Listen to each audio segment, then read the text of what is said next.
Bienvenue dans le MAG sur Sensation, une start-up de la région à l'honneur ce soir. En cas de forte chaleur, mais pas seulement, il faut penser à bien s'hydrater, notamment les personnes âgées qui sont parfois difficiles à convaincre.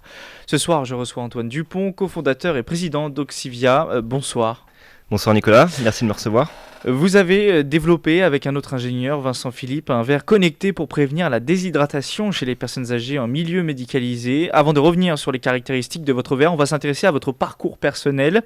Après des études d'ingénieur en automobile à l'ESTACA, l'École supérieure des techniques aéronautiques et de construction automobile, vous poursuivez votre formation en vous spécialisant dans l'entrepreneuriat à l'ESCP Europe. Et en 2014, vous vous lancez dans un projet ambitieux avec Vincent Philippe, donc créer une start-up. Comment est né ce projet ? Alors, Vincent et moi sommes rencontrés à l'ESCP Europe, donc il a suivi la même formation que moi. Lui était au préalable ingénieur en système embarqué à l'ISEP et avait fait de la recherche en télémédecine à UCLA en Californie. Lors de notre parcours à l'ESCP, on devait travailler sur un projet. Lui avait une appétence pour la santé, le médical. Moi, je voulais travailler sur des problématiques liées au vieillissement. Et tous les deux, étant de formation ingénieur, nous voulions développer un produit hardware, quelque chose de physique, avec finalement des complexités industrielles. C'était un vrai challenge. Et on est parti sur l'idée de développer finalement des objets connectés santé adaptés aux personnes âgées. Maintenant, quelle problématique allait-on adresser ? C'est assez simple, on a pris notre téléphone, on a été rencontrer des médecins, des gériatres, des économistes de la santé, des ergothérapeutes, des psychologues, et on a essayé de mettre en lumière une problématique à laquelle on pouvait répondre avec nos compétences techniques. Et de là est né notre projet, donc Oxivia, qui a changé de nom depuis, enfin le dernier est Oxivia, et on est parti sur le développement donc, d'un verre connecté qui aide le personnel médical en structure médicalisée à prévenir les phénomènes de déshydratation des personnes âgées. Justement, comment ce verre fonctionne-t-il concrètement ? Donc c'est un verre en deux parties. Les deux parties sont tout le temps attachées, mais pour les questions d'hygiène, on peut les détacher. La partie basse contient notre technologie, la partie haute est un verre, comme tout le monde peut l'imaginer. Ce verre prévient le personnel médical sur le terrain via des alertes lumineuses que telle ou telle personne est en risque de déshydratation ou donc en sous-hydratation via un petit système lumineux qu'on intègre dans la base du verre. Ça apporte finalement une aide dans la détection de ces personnes-là, parce que le personnel médical sur le terrain a peu le temps de checker qui s'hydrate correctement ou pas, parce que c'est des personnes, il faut savoir qu'en structure médicalisée, les personnes âgées ont des grosses pathologies, des pathologies assez lourdes, ont des dégénérescences cognitives, des dégénérescences corporelles qui font qu'elles n'ont plus la sensation de soif. Elles ne boivent plus du tout ou refusent carrément de boire en cas de problème pathologique, donc vous, problème c'est basé psychiatrique. sur le temps, sur la problématique du temps ? Non, c'est basé, donc il y a plusieurs choses. La première, donc on a cette alerte lumineuse. Les alertes sont envoyées en fonction de deux critères. Premièrement, ce sont des critères pathologiques. Donc si une personne a par exemple des problèmes rénaux ou des problèmes de caillots sanguins, on peut moduler les recommandations d'hydratation journalière, ce qui va influer ce qui va faire changer le seuil de déclenchement. Deuxièmement, on va aussi travailler sur de l'analyse comportementale. Il faut savoir que dans ces structures-là, beaucoup de personnes ont des problèmes psychologiques, ce qui font qu'elles vont par exemple aller vider leur verre dans les toilettes. Voilà, elles vont se lever, elles vont les vider parce qu'elles refusent de boire. C'est pas de leur faute, c'est des troubles du comportement. Le problème, c'est que dans ces structures-là, le personnel médical n'est pas tout le temps à côté des personnes âgées. Donc nous, on est capable, avec un petit accéléromètre dans le verre, de dire, ok, cette personne-là a des troubles du comportement la nuit, cette personne-là renverse régulièrement son verre, donc du coup ça altère les données d'hydratation. Donc ça, on est capable de le remonter. Troisième point qu'on peut remonter, et on aide les structures là-dessus, c'est on aide et on rappelle aux structures, on leur met en évidence des risques bactériologiques. Par exemple, il faut savoir que dans ces structures-là, il y a beaucoup de règles d'hygiène et que les verres doivent être changés régulièrement. C'est pour la simple et bonne raison que si l'eau stagne, on a un petit risque de stagnation, donc risque bactériologique. Et nous, on aide les structures en disant, voilà, tel verre dans telle chambre n'a pas été changé depuis tant de temps. Voilà, en fait, tout ça est inséré dans un tableau de bord, c'est ça ? Tout ça, voilà. Donc la technologie hard, l'électronique est dans le verre.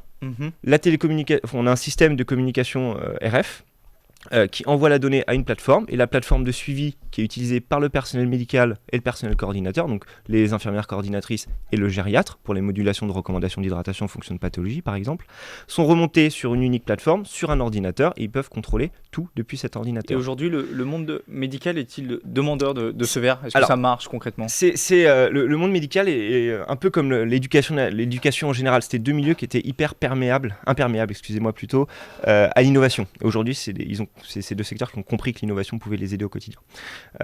Nous, la cible qu'on vise sont les maisons de retraite, enfin les groupes médicalisés privés.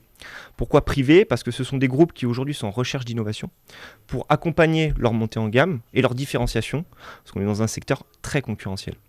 Donc en fait, ces groupes-là vont chercher des innovations tout simplement pour capter un nouveau type de clientèle, pour les aider à gérer aussi au quotidien leurs problématiques d'hydratation. Il faut savoir par exemple que sur l'hydratation, aujourd'hui le seul moyen quasiment qu'ont les structures médicalisées pour suivre l'hydratation sont des feuilles de suivi sur lesquelles on va annoter tout ce qu'a bu la personne pendant une journée. Je ne vous cache pas que c'est les feuilles qui sont perdues, qui sont peu utilisées, chronophages et pas forcément très fiables.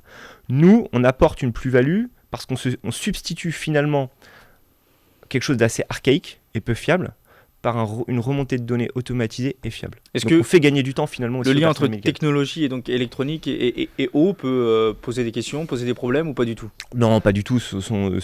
L'ensemble est complètement erratique. Maintenant, nous, on n'aime pas trop mettre en évidence la technologie. La technologie n'est qu'un moyen qui permet de proposer un service de qualité. Donc, en fait, on met en avant le service vraiment et la plus-value.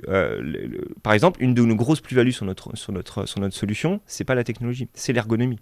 Aujourd'hui, on a des personnes qui ont des pathologies lourdes, qui ont des problèmes de Parkinson, d'Alzheimer, qui ont des problèmes qui n'arrivent pas à pincer correctement des verres. Donc nous, on intègre en interne une designeuse industrielle spécialisée dans la santé qui travaille justement sur ces problématiques de préemption, de prise de la solution. Donc voilà, ça c'est par exemple, c'est pas de la technologie, mais ça apporte une vraie plus-value pour nos clients. Les verres, vous les vendez, ils sont loués, ils sont réutilisables, comment ça ? Alors dans ce milieu, il est très compliqué de vendre une solution. On parle souvent de service et on loue un service. Donc en fait on facture notre service à l'utilisation, enfin au mois. C'est un coût par résident par mois qu'on facture à nos clients. Et un verre, ça coûte combien par exemple ? C'est compliqué parce que c'est propre à chaque structure, c'est-à-dire que chaque structure a des besoins particuliers. Donc on est sur un secteur B2B, donc on peut pas vendre en masse avec un prix prédéfini. Suivant nos partenaires, suivant nos clients, on définit après un contrat et notre coût de production reste encore quelque chose qu'on garde entre nous. Vous pourrez le commercialiser un jour, c'est un objectif, un but ? Alors là, on arrive en septembre on démarre des phases de test en septembre. Donc phase de test en Living Lab, puis donc c'est des phases de test avec un pool de testeurs. Donc du personnel aidant et du personnel des personnes âgées. Après, on va faire un test chez un partenaire privé, donc un test grandeur nature dans une structure médicalisée. L'étape d'après, donc ça, on va être vers janvier-février, on passe sur des problématiques de production. Et l'objectif pour nous est de commercialiser notre produit début S2 2016, donc vers septembre-octobre 2016. C'est un objectif qu'on essaye et qu'on pense pouvoir tenir. Et d'autres projets d'objets connectés pour la santé, pour les personnes âgées ? Bien sûr, il y a énormément de choses à faire. Ce sont des personnes qui sont aujourd'hui encore peu... qui sont une cible peu attaquée encore par les sociétés comme les nôtres. On préfère parce que c'est plus vendeur peut-être, mais on préfère proposer de telles solutions à des sportifs, à des enfants, etc. Les personnes âgées sont pour nous une cible comme les autres. Et puis ça répond à un réel besoin aussi, puisqu'il y a un vieillissement de la population. Complètement. La population vieillit énormément et l'enjeu pour nous, c'est de proposer vraiment des solutions adaptées pour ces personnes-là et d'être un peu pas les précurseurs, mais d'être un peu en amont, en avance de phase sur ce marché-là et pouvoir être un des premiers acteurs entrants. Et vous sentez les mentalités évoluer ? Peut-être parce qu'il y a peut-être parfois une méfiance entre tout ce qui est objet connecté, santé, c'est pas... Les Français sont pas encore forcément très... Nous, on veut pas être un objet de bien-être, on veut être un objet de santé. Donc c'est pour ça qu'on travaille avec des partenaires médicaux et qu'on veut avoir des accréditations médicales et se différencier de nos potentiels concurrents, comme ça. Pour en savoir plus, un site internet, oxivia.com. Oui, exactement, oxivia.com. On a aussi un Twitter, vous pouvez nous suivre.